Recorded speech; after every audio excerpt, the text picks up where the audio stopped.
parte de mí. El día de la visita a la propiedad, no era así.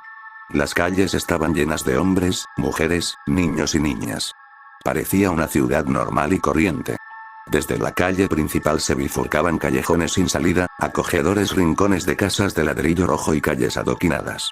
Había un bar local que llevaba el nombre de algún animal o monarca. Es curioso que a menudo se trate de uno u otro, aunque no digo que las dos cosas sean sinónimos. Tenía todos los ingredientes de un asentamiento típicamente británico. Sin embargo, un mes después volví a un lugar muy diferente. El día de la mudanza, el lunes de la mudanza, como lo llamé, fue abrumador por exactamente 37 razones, y el vacío de la ciudad no figuraba en la lista. Mi lista cada vez más larga de cosas para recordar. ¿Qué día libre más desperdiciado? Pensé. De todos modos, no me preocupó la falta de mujeres. De hecho, al principio ni siquiera noté la falta de vida. Después de todo, llegué un poco después de la hora del almuerzo en un día laborable, por lo que supuse que la mayoría de las personas estaban en el trabajo. En lugar de su verdadero nombre, llamaré al pueblo Propagate. Esa palabra estaba escrita con pintura azul en mayúsculas grandes y desiguales en una pared baja. Varios escolares que hacían novillos estaban sentados sobre esa partición de ladrillo que separaba una pequeña casa aislada de la carretera principal.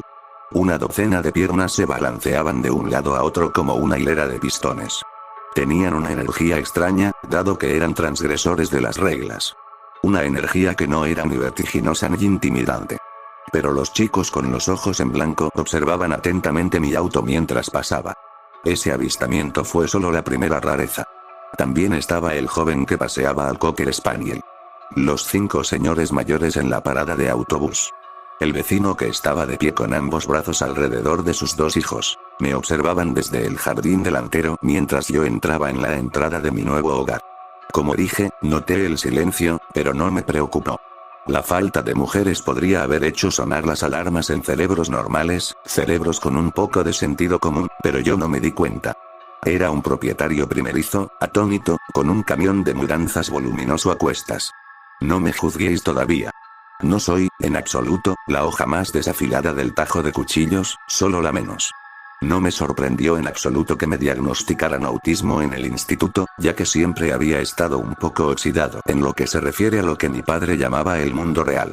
La gente y la política. La vaguedad de las ciencias sociales. Mi mente siempre ha pertenecido a las ciencias rígidas. Déjame decirlo de esta manera. Tengo un doctorado en ingeniería química, pero una vez dejé que un adolescente risueño y su grupo de amigos encapuchados tomaran prestado mi teléfono. Dios mío. Por supuesto que te dejaré llamar a tu madre para que venga a recogerte, dije sin darme cuenta. Así fue como me despedí de mi nuevo hipone. Soy listo tonto o tonto listo. Tú eliges. Stephen Hawking, el trío de matones de la escuela solía llamarme. Hizo falta que su cerebro colectivo se les ocurriera, pero era una buena idea. Me sorprende que siquiera supieran lo que significaba Hawking. De todos modos, mudarme a Propagate se suponía que iba a ser un punto de inflexión. Estaba decidido a demostrarles a todos que estaban equivocados. Mis amigos en la ciudad. Mi familia en casa. Quería demostrarles que no era un intelectual socialmente atrofiado. Tenía lo que se necesitaba, fuera lo que fuera. La independencia y la inteligencia callejera de mis compañeros, supongo. Cumplí 27 años este año, así que sabía que era hora de hacer algo por mí mismo. Y eso ciertamente ocurrió en Propagate. Después de media hora, los 2 transportistas habían descargado todas mis pertenencias y me dejaron solo. Escuché a uno de ellos murmurar sobre la mirada extraña de un vecino. Teniendo en cuenta lo que vendría después, tenían razón en huir. Pasé las siguientes horas ordenando mis pertenencias, pero pronto mi mente empezó a divagar. Necesitaba hacer algo menos aburrido, así que decidí pasar el resto del día explorando Propagate. Me di un paseo hasta la tienda de conveniencia más cercana, con la esperanza de familiarizarme con el diseño de mi nueva ciudad natal. Y cuando dejé atrás los suburbios, la verdadera naturaleza de Propagate se me reveló. Entré en una calle principal llena de docenas y docenas de habitantes del pueblo. Muchos más de los que había en mi calle. Y sentí un nudo en el estómago. Incluso una mente atípica como la mía sabe cuando está en inferioridad numérica. Era una plaga de tipos de negocios con traje, grupos de colegiales y paseadores de perros. Ya no había forma de evitarlo. El miedo. La sensación de ojos bailando sobre mi piel. Y cuando me di cuenta de que las cabezas giraban para seguir mis movimientos, corrí al otro lado de la calle para entrar en una tienda a mi derecha. Las cosas estaban peor dentro. En la calle, había opciones. Rutas de escape. Incluso como mujer autista, he adquirido las habilidades sociales necesarias para detectar cuando la mirada masculina pasa de ser asquerosa a ser pegajosa. Cuando se pega tan industrialmente a tu piel que sientes un peligro inminente e ineludible. Cuando te das cuenta de que el hombre o los hombres que te observan podrían querer hacer algo más que mirar. Aquella tarde, apenas unos minutos antes de que el sol se fundiera con el horizonte, me sentí total y completamente solo. Solo tenía 1 centímetro de luz de mi lado. No me sentía seguro. No estaba a salvo. Y, como dije, yo esperaba que las cosas fueran mejor dentro de la tienda, pero no fue así. Solo me había lanzado a un espacio más claustrofóbico de miradas escrutadoras. Lo que más me aterrorizó fue que los ojos no parecían ojos en absoluto. Los ojos no pueden hacerte daño, pero los numerosos conjuntos de esferas de la ciudad estaban vivos. Cientos de esferas conectadas en un horror unificado. Y lo que fuera que me seguía, disfrazado de incontables pares de pupilas, prometía una pesadilla. ¿Preferirías estar solo en el bosque con un oso o con un hombre? Esa pregunta resonó en mi cabeza y pensé en una tercera opción. Algo que no fuera ni hombre ni bestia. Fuera lo que fuese, ya estaba solo con eso. Un empleado de supermercado, con una etiqueta con el nombre Mike, me miró a unos metros de distancia. Parecía enfermo. No enfermo de lujuria. Ni siquiera enfermo de un resfriado común. Tenía los ojos hinchados, parecían demasiado grandes para las cuencas en las que se encontraban. Y su piel tenía estrías, como si se abultara por la presión de algo. Una cosa terrible debajo de la carne de Mike, asentándose junto a su esqueleto y sus órganos. Ya me habían acosado e incluso maltratado antes. No era la primera vez que temía a los hombres desconocidos, pero esto era algo diferente. Una situación que superaba mi capacidad de respuesta primitiva al miedo. Los desconocidos se detenían en seco. Eso era lo que me inquietaba. Era como si los hubieran atravesado con postes que sobresalían del suelo. Como si cada hombre se hubiera visto obligado, por algo que escapaba a su control, a girar sin cesar. A seguirme con una mirada penetrante. Nadia. Llamó una voz femenina estática. Sentí alivio y miedo al mismo tiempo. Alivio por haber oído la voz de otra mujer, pero miedo por el misterio de su origen. Finalmente, mis ojos se deslizaron hacia abajo y me di cuenta de que, sin darme cuenta, había oído sonar mi teléfono unos segundos antes. Me di cuenta de que había respondido a la llamada con un pulgar tembloroso, aunque apenas me había dado cuenta de ello. Me sentí aliviada al ver que en la pantalla se leía Chloe. Nadia. Repitió mi amiga. Respondiste por accidente. Déjame hablar un poco más alto, Nadia, estoy atrapada en tu bolsillo. ¡Ayuda! Sonreí y las lágrimas de agradecimiento se acumularon en mis ojos. Con la colorida voz de Chloe acompañándome, no estaba sola. Todavía temblando, me llevé el teléfono a la oreja. No quería que mi amiga se preocupara por mí. No quería que supiera que había tropezado con el primer obstáculo de la independencia. Como casi todos los adultos del mundo, tenía que fingir normalidad. Poner una voz valiente requería mucho disimulo, pero era una habilidad que había dominado con los años. Estoy aquí, dije, antes de soltar una risa falsa. Lo siento. Debe haber sido mi guía quien respondió. Chloe resopló. ¿Dónde estás, perra? Me dejaste plantada. Ah, pensé. Había invitado a mi mejor amiga a visitar mi nuevo hogar después del trabajo. Esa era una de las 37 cosas que se suponía que debía recordar, pero la había olvidado por completo, como es típico en mí. La sobrecarga de serotonina de convertirme en propietaria de una casa me había dejado sin cerebro. La felicidad y el miedo agotan mis pensamientos por igual. ¿Lo olvidaste, no? Preguntó Chloe. No, mentí. Solo fui al supermercado a comprar comida y bebida. Es una historia probable, respondió ella en tono alegre. Está bien, Naps. Te perdono. Solo trae un poco de vino para tu querida amiga, ¿de acuerdo? Está temblando en el porche. Habla de sí misma en tercera persona. Sonreí y caminé por el pasillo de licores. La voz de Chloe me envolvió como una manta cálida. Me ayudó a olvidarme temporalmente de las muchas miradas que me observaban. Y calmé el dolor que me quedaba en el pecho con un poco de estimulación sensorial. Dejé que mis dedos rozaran las botellas de Sauvignon Blanc en el estante del medio. Dejé que mi mirada rozara las etiquetas de precios que estaban debajo. Te entiendo, muchacha, dijo mi amiga. Se te hace agua la boca con las marcas más baratas. No parece necesario comprar una botella cara, señalé. En realidad, todas son iguales. Chloe gimió y respondió. No son todos iguales. ¿Tengo que ir allí y elegir por nosotros? No, supliqué interiormente, sintonizándome con mi entorno una vez más. Por mucho que ansiara su compañía, no me gustaba la idea de tener ojos doblemente hambrientos, salivando ante las únicas señales de vida femenina. Te compraré uno bueno, le prometí. Nos vemos en 10 minutos más o menos. Está bien, dijo Chloe. Nos vemos. Quise gritarle que se quedara en la línea, pero mi amiga colgó antes de que mis labios se separaran. Y entonces volví a la realidad de mi situación. Después de guardarme el teléfono en el bolsillo, eché un vistazo a ambos extremos de la tienda. En el pasillo contiguo al mío, un señor mayor golpeaba suavemente una caja de avena con sus dedos arrugados, pero sus ojos estaban puestos en mí. Noté su bastón sobre las baldosas de abajo. Lo había dejado caer al suelo en algún momento. Su mano libre flotaba sin rumbo fijo y sus dedos se curvaban en un movimiento de tanteo. No por el bastón que había estado sosteniendo.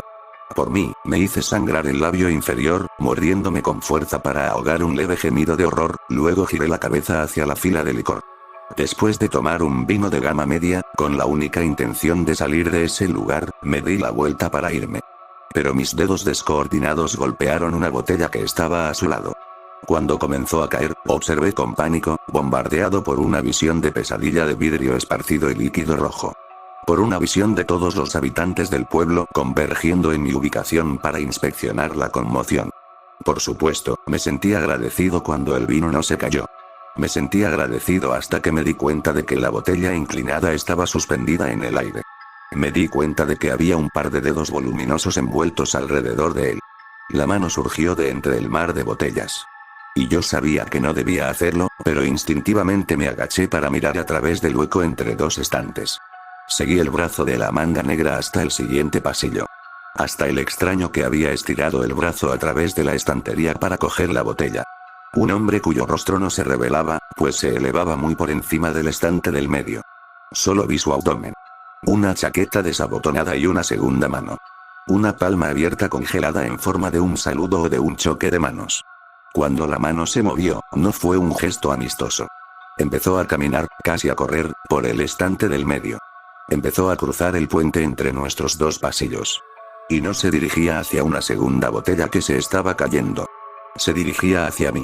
Grité, agarré con fuerza el vino que había elegido y salí corriendo del pasillo. Corrí hacia las cajas de autoservicio que estaban en el lado derecho de la tienda. Esperaba que, al escanearlas yo mismo, evitaría a más ciudadanos desconcertantes.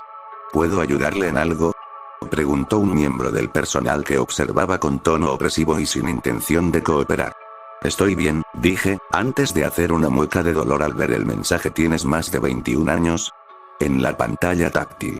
El empleado del supermercado se acercó lentamente a mi caja registradora y luego pasó una tarjeta para darme permiso. El hombre sonriente estaba demasiado cerca de mí, exhalando bocanadas de queso y cebolla. Un aroma penetrante que, horriblemente, ocultaba algo aún peor debajo. Un olor que no logré identificar. No pareces de 21 años, querida, dijo en voz baja. Pero lo permitiré. Tengo 27 años, prometí temblorosamente, mientras buscaba en mi bolso algún documento de identificación. El hombre me hizo callar, levantó un dedo hacia mis labios, pero se detuvo justo antes de tocarlos. Y cuando miré su rostro, vi lo que había visto en Mike. Un rostro equivocado. El trabajador inhaló profundamente. Crecerás. Sí. Crecerás. Golpeé mi tarjeta contra el lector, metí el vino en la bolsa y salí rápidamente de la tienda. Incluso con los ojos fijos en mis zapatos, sentí esas miradas depredadoras. Primero, las de los compradores, luego, cuando salí de la tienda, las de los habitantes de la ciudad. Fueron solo 10 minutos de caminata hasta mi casa, pero me parecieron más largos. Tal vez porque, durante esos minutos, el sol finalmente se escondió en el horizonte y sumió las calles en la oscuridad. Las farolas de la calle cobraron vida y revelaron figuras solitarias que me observaban desde las aceras y los jardines delanteros. Mi cuerpo avanzaba lentamente, agobiado por las miradas pesadas. Pero lo que realmente hacía que la picazón en mi piel fuera insoportable era saber que había visto tan poco. Solo había visto a aquellos que se veían atrapados por el resplandor de las farolas y los faros. Sin duda, había figuras en los rincones oscuros de la ciudad. Hombres mirándome desde las sombras.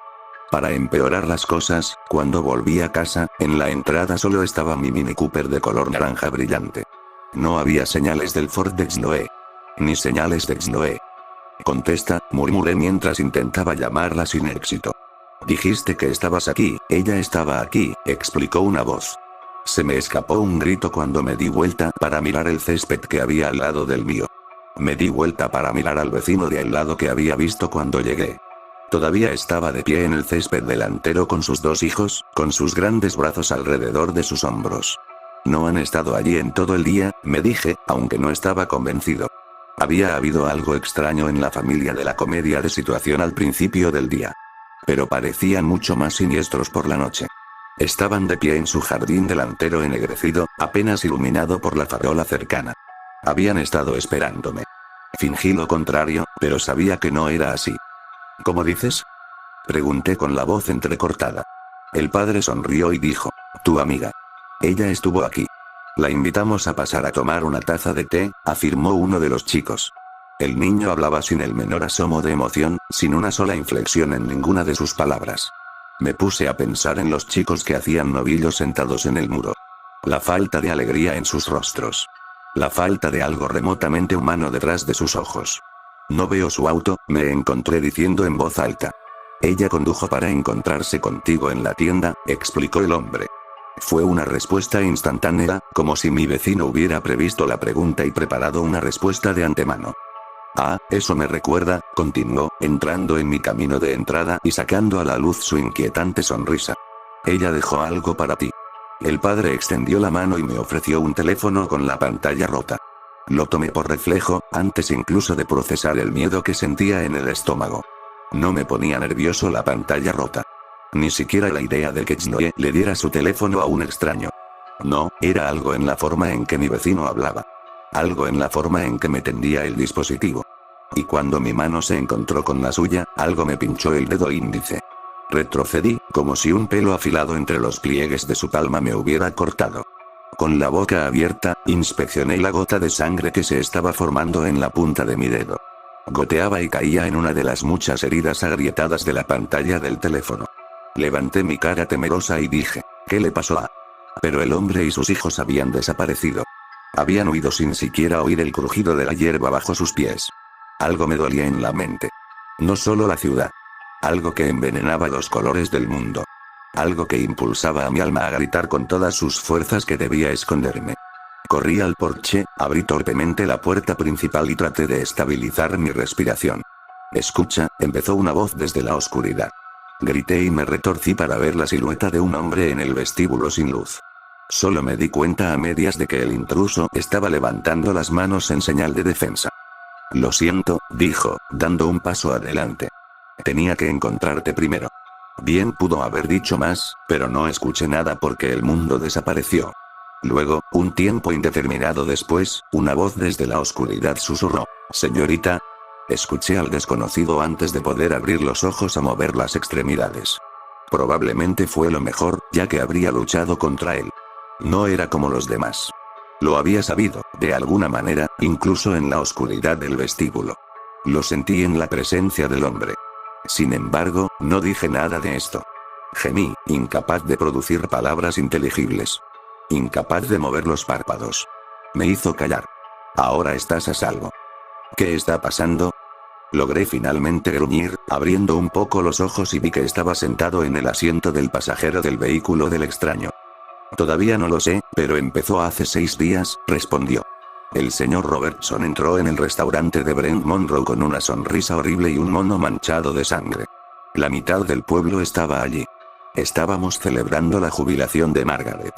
De todos modos, todos pensábamos que alguien había hecho daño al señor Robertson. Un cliente descontento de su taller de reparación, tal vez. Pero no fue eso. ¿Qué fue? Pregunté, mirando al conductor de mediana edad que estaba a mi lado. El hombre se encogió de hombros. Brent se acercó primero. Sostuvo las manos temblorosas del señor Robertson con la intención de ayudar. Pero luego el dueño se volvió tan tranquilo y sonrió tan ampliamente como el mecánico. Todo fue un caos después de eso. No lo entiendo, dije. No, respondió. No me lo imaginaba. Los hombres cambiaron. Todo con un simple toque. ¿Has cambiado? Pregunté con miedo. ¿Vas a hacerme daño? El extraño sacudió la cabeza con fuerza. No, amor. No voy a hacerte daño. Me llamo Tom Lawson y voy a sacarte de aquí. ¿Cómo te llamas? Nadia, dije. ¿Qué pasó con? Me quedé en silencio, pero Tom sabía lo que iba a preguntar. Mis ojos se habían concentrado lo suficiente para ver el contorno de su rostro. El vello facial descuidado revelaba que no se había afeitado voluntariamente. Y las ojeras bajo sus ojos me indicaban que no había dormido bien en días. Finalmente dijo, tenía una esposa y 2 hijos, Katie, Jack y Sam. Pensaba solo en ellos. Por eso no me quedé en el restaurante. Por eso no ayudé a nadie. Y cuando conducía por la ciudad, vi hombres y niños que llevaban los cuerpos inertes de esposas, madres, hijas y hermanas. Pero no estaban muertas. Tom se dio cuenta de que estaba inspeccionando la sangre seca en mi dedo índice y asintió. No querían matar a las mujeres, Nadia, explicó el hombre. Querían algo peor, algo que ningún hombre debería desear. Pero no son hombres. Supongo que ya lo sabes. Bajé la cabeza. Tom dijo, se propaga por contacto de piel a piel. Solo entre los hombres. No sé por qué. Puede ser un virus. Puede ser el rapto. Todo lo que sé es que, fueran lo que fueran, yo no quería convertirme en eso. No tienes por qué darme explicaciones, dije. Solo quiero irme de aquí. Bueno, de todos modos, cuando llegué a casa encontré mi calle hecha un caos. No sé cómo se extendió tan rápido, Nadia. El hombre hizo una pausa larga, con lágrimas en los ojos. Se llevó a mis hijos. No tenía palabras, así que me senté en silencio. Me estaban esperando en el pasillo de entrada, continuó, y me dijeron que no habían visto a su madre. Quise abrazarlos. Lo hice. Pero estaban mintiendo. Y ya no eran mis hijos. ¿Qué le pasó a tu esposa? Pregunté. El hombre empezó a sollozar. No lo sé. ¿Por qué sigues aquí, Tom? Susurré. ¿Por qué no te has ido? ¿A dónde iría? Respondió. No tengo nada. A nadie. Quería redimirme, Nadia. Quería ayudar a los que se quedaron atrás. Al principio, la gente se escondía. Los que no estaban infectados. Los que no se habían llevado a nadie. Pero al final los alcanzó a todos. Hace días que no veo a una mujer. Hasta que te vi a ti, por supuesto. Pésimo momento, dije. Se encogió de hombros. Te encontré antes que ellos. Lo sé, dije asintiendo. Te debo la vida. Tom hizo un gesto con la mano con desdén. Es posible que Katie todavía esté ahí fuera, continué. Es posible que todos ellos sigan ahí fuera. Eso espero, respondió, antes de volverse hacia mí. Eso es lo que me mantiene. Cuando las luces del coche iluminaron las figuras, ya era demasiado tarde para frenar. Estaban de pie, 3 al lado de otro, en una carretera cercana al perímetro de la ciudad. Una carretera sin farolas. La barrera de cuerpos solo se iluminó con los faros a 60 metros de distancia. Y créanme cuando les digo que, viajando a 80 km por hora, solo se necesitan un par de segundos para recorrer 60 metros. Tom solo logró girar el volante hacia la izquierda, perdiendo el control del coche y chocando contra un árbol al costado de la carretera. La fuerza del impacto no nos dejó inconscientes. Una pequeña bendición, dado que los 3 desconocidos ya se acercaban a nuestro vehículo antes de que yo pudiera desabrocharme el cinturón. Después de liberarme, coloqué una mano en el marco vacío de la ventana y me corté las manos con los fragmentos de vidrio. Me sentí agradecido de que el parachoques delantero del Jeep de Tom se hubiera llevado la peor parte del impacto, pero no salimos ilesos. El conductor gruñó dolorosamente mientras salíamos del coche, agarrándose el abdomen, y luego me ofreció una sonrisa sangrienta. Los mantendré ocupados, Nadia. Vete. Quería quedarme y discutir. Era lo correcto. Pero el hombre, que había sufrido heridas leves o graves, ya había empezado a caminar hacia las figuras que se acercaban. O bien la neurodivergencia o bien mi respuesta de huida se pusieron en marcha, y me encontré corriendo por la carretera. Volviendo corriendo a la ciudad, porque no me gustaban las posibilidades que tenía con los hombres corpulentos que estaban bloqueando nuestra ruta de escape. Se oyeron gritos de miedo detrás de nosotros, y luego no los hubo. Tom Lawson había sido desconectado. Su grito no se apagó. Murió al instante. Decidió dejar de gritar por voluntad propia. Sabía lo que eso significaba. Sabía lo que le había pasado. El camino de regreso a la ciudad estaba obstruido por varios hombres que caminaban hacia mí. Estaba siendo acorralado por mis observadores de ojos hambrientos. No había forma de salir de la ciudad. No había forma de regresar a la ciudad. El bosque era mi único recurso. Giré a la derecha y corrí hacia el manto de corteza, rezando para encontrar una salida. Encontrar el próximo pueblo. Recé para que la enfermedad de los habitantes, terrenal o no, no hubiera traspasado los límites de Propagate. Busqué a tientas mi teléfono y encendí la linterna, pero fueron mis oídos los que se dieron cuenta, no mis ojos. Escuché gemidos no muy lejanos. Voces confusas a mi alrededor. No eran las voces de los hombres atormentados que me perseguían. No, eran palabras apagadas de un tono más alto. Los gritos de las mujeres. Lancé la linterna de un lado a otro, sin atreverme a frenar ni a detenerme, pero no encontré ni rastro de los cautivos. Y, en mi temerosa búsqueda de las personas desaparecidas, olvidé que mis miembros descoordinados no se desempeñan bien cuando hago varias cosas a la vez. No fue una sorpresa, entonces, cuando tropecé, cuando caí al suelo del bosque porque uno de mis pies hizo tropezar al otro. Me levanté rápidamente, sintiendo un peso en la garganta, cuando el sonido de los pasos de los hombres se hizo más fuerte, pero algo a mis pies me llamó la atención. Y cuando arrojé mi antorcha hacia abajo, grité. En el suelo había cadáveres. Docenas y docenas de cadáveres de mujeres. En realidad, no estaban en el suelo. Estaban dentro del mismo. Las mujeres desaparecidas de Propagate eran la tierra que había bajo mis pies. El suelo, la maleza o lo que fuera que formara el suelo del bosque. Su carne desnuda, que había sido estirada y destrozada, se fundía con la tierra. Largos y carnosos zarcillos brotaban de sus brazos, costados, traseros y todas las demás partes de sus cuerpos, como si hubieran echado raíces. Como si se hubieran vuelto uno con el bosque. Lo peor de todo era que las mujeres del pueblo seguían vivas. Seguramente deseaban no estarlo, porque, al mirarlas más de cerca, me di cuenta de que cada mujer, unida a otra por una cuerda hecha con piel, ya no era una sola, sino muchas.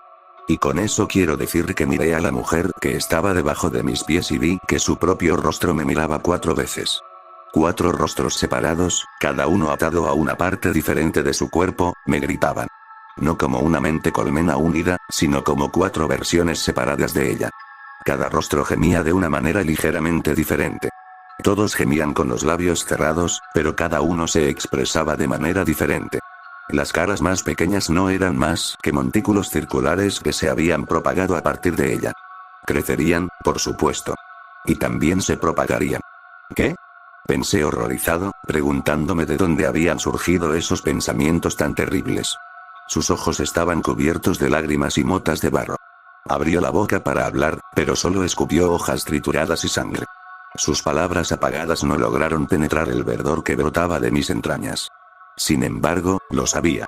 Sabía que me estaba pidiendo que la matara, al igual que los cientos de otras mujeres desnudas que inexplicablemente formaban parte del suelo del bosque. Cientos de mujeres que podrían haber sido miles, que se habían multiplicado. Que habían desarrollado nuevas abominaciones más pequeñas. Desperté de mi trance horrorizado cuando los pasos crujientes de los hombres que me perseguían estaban demasiado cerca para soportarlos. Lo siento, le susurré entre lágrimas a la mujer, esperando que los demás me escucharan. Esperaba que al menos lo entendieran. Sentí sus ojos llorosos observándome desde abajo. No había forma de evitarlos, solo de pasar por encima de ellos. Me di cuenta de que los chillidos que había oído antes eran los sonidos de mujeres aplastadas bajo mis botas. No había prestado atención. El suelo que crujía bajo mis pies no estaba suelto ni inestable, sino que se había estado moviendo, respirando. Un macabro charco de lodo y carne ondulantes que casi se traga mis pies mientras corría por él. Disculpándome y sollozando mientras avanzaba. Las mujeres del pueblo formaban una manta interconectada de piel y suciedad. Se vieron obligadas no solo a convertirse en una con la naturaleza, sino a sufrir ese infierno. No sé cuánto tiempo estuve huyendo. 1 hora. 2 horas. Toda la noche. Pero sé que el sol no había salido cuando finalmente llegué a un pequeño pueblo a kilómetros de distancia. Ya no oía los pasos de los hombres detrás de mí. Había dejado atrás su carrera. Se movían a paso glacial, como si hubieran sido ralentizados por lo que los había corrompido. Pero una parte de mí teme que simplemente no tuvieran prisa. Que saben que, sin importar lo lejos que corra, es solo cuestión de tiempo. Se extenderán por todos los pueblos, ciudades y aldeas de la tierra. Reclutarán hombres. Propagarán mujeres. No hay escapatoria. Ahora lo sé. He vuelto a Propagate y rezo por detener la pesadilla antes de que se propague. Puede que este sea mi último mensaje, pero mataré a todos si encuentro la manera. Y me lo agradecerán.